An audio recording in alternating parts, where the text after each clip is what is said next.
नमस्कार, आप देख रहे हैं DRS 24 और मैं हूं आपके साथ श्वेता। तो चलिए रुक करते हैं आज की प्रमुख और बड़ी। आगरा में साइबर क्राइम पुलिस ने बड़े फर्जीवाड़े का खुलासा किया है। आरोप है कि 200 से अधिक लोगों के नाम पर फर्जी दस्तावेजों के जरिए लोन लेकर करोड़ों रुपए की ठगी की गई। पुलिस के अनुसार अब तक 2 से 2.5 करोड़ रुपए की धोखाधड़ी की आशंका जताई जा रही है। इस मामले में नारायण चौरसिया उर्फ नितिन चौरसिया को गिरफ्तार किया गया है। गिरोह के अन्य सदस्यों की तलाश जारी है।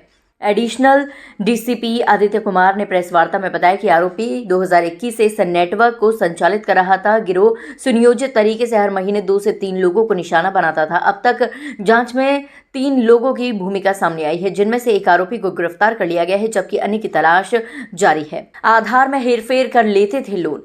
पुलिस जांच में सामने आया कि आरोपी आधार कार्ड में नाम और पता बदलकर फर्जी पहचान तैयार करते थे। एक ही आधार नंबर पर अलग अलग नामों का इस्तेमाल कर बैंक और फाइनेंस कंपनियों से लोन लिया जाता था। प्राइवेट और सरकारी दोनों बैंकों को निशाना बनाया गया। गिरोह ने home appliance, bike, scooty, AC और महंगे मोबाइल फोन पर फाइनेंस कराया। लोन स्वीकृत होते ही सामान को बाजार में कम कीमत पर बेच दिया जाता था और रकम हड़प ली जाती थी। सबसे बड़ा सवाल यह है कि KYC प्रक्रिया को कैसे दरकिनार किया गया। पुलिस अब इस पहलू की भी गहराई से जांच कर रही है कि आखिर बैंक और फाइनेंस कंपनियों की सत्यापन प्रक्रिया में कहां चूक हुई। थाना साइबर क्राइम कमिश्नरेट आगरा की टीम डिजिटल साक्ष्यों और बैंकिंग ट्रेल की पड़ताल कर रही है। अन्य संभावित पीड़ितों की पहचान भी की जा रही है।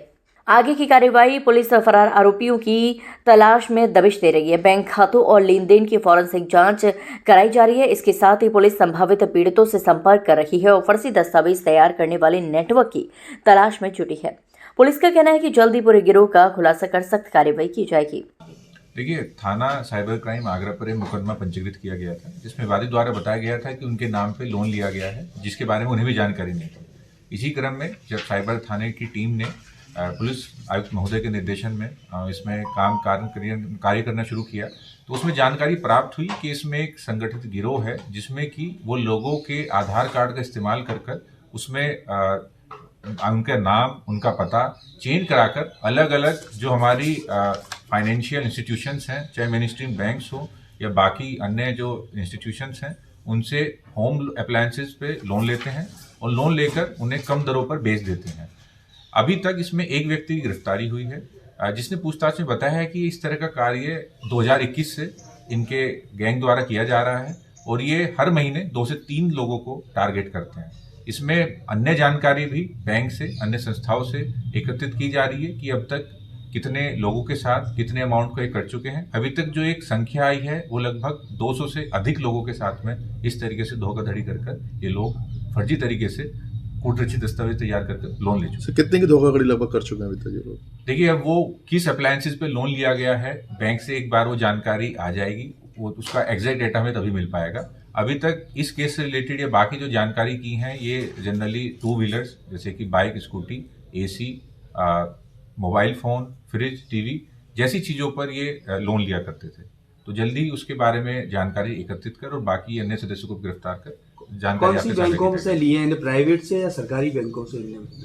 देखिए, इनके द्वारा बताया गया है कि इसमें प्राइवेट और सरकारी दोनों बैंक से इनके द्वारा लिया गया है, बट जो अभी तक डेटा हम लोगों ने इकट्ठा किया है उसमें प्राइवेट बैंक का नाम सामने आया है, जो कि एक काफ़ी बड़ा बैंक है।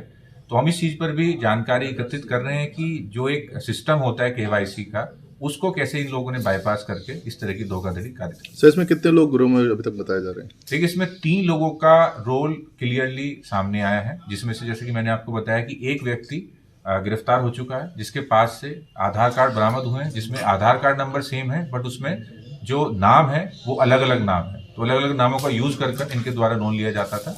तो आगे की जानकारी भी जुटाई जा रही है और इन 3 के अलावा भी जो भी व्यक्ति इसमें शामिल होगा, जल्दी उन्हें भी गिरफ्तार कर उन पर भी। क्या इनके साथ में बैंक कर्मी भी कोई शामिल है? देखिए, ये जांच के बाद ही क्लियर हो पाएगा कि जो KYC है उसको ये किस तरीके से बाईपास कर पा रहे हैं, और जिसकी भी इसमें संलिप्तता होगी उनकी भी